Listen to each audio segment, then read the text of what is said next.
আজকে রাতে ডিনারে ভাবছি লুচি করব, লুচি আলুর দম আর পায়েস। তো ঘরে যেহেতু দুধ ছিল না, তার জন্য 500 ml করে দুটো দুধ নিয়ে আসলাম। আর দুধগুলো জ্বালিয়ে নিচ্ছি এখানে।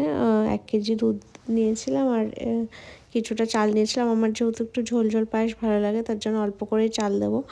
আর এর মধ্যে একটু ঘি দিয়ে মাখিয়ে সাইডে রেখে দিয়েছিলাম। আর দুধটা ভালো করে জ্বালিয়ে নিয়েছিলাম তেজপাতা দিয়ে।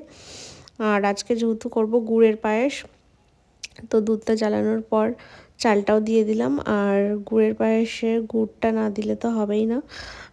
তো চালটা সেদ্ধ হওয়ার পরে গুড়টা দিয়ে নামিয়ে নেবো এবার পায়েসটা। আর ওদিকে ময়দাটাও আমি মেখে নিচ্ছি যেহেতু লুচি করব।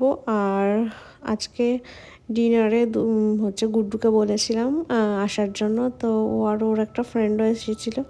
আর ওরা এসে একটু তাড়াহুড়ো করছিল, এখানে চটাপট আটাটা মেখে নিলাম। আর পায়েসটা আমার রেডি এখানে।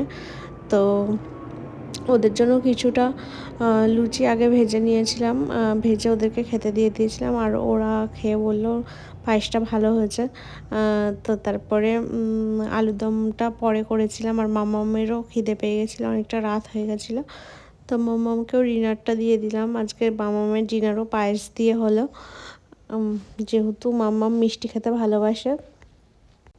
তো পায়েসটা তো ওর খুবই ভালো লেগেছে। আমি ওকে জিজ্ঞাসা করছিলাম যে মামাম কেমন হয়েছে। আর ও দেখো আজকে স্পুন দিয়ে নিজে নিজেই খাচ্ছে, মিষ্টি জিনিস তো নিজে নিজেই খেয়ে নেয়। তো এদিকে তারপরে মামামের পাপাও চলে এসেছিলো। আর আলুর দমটা তাড়াতাড়ি করে নিলাম। আর আলুর দম আজকে পেঁয়াজ রসুন দিয়ে করিনি, নিরামিষই করেছিলাম।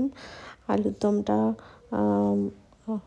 আদা, তারপরে জিরে আর একটু কাজু কিশমিশ দিয়ে করেছিলাম।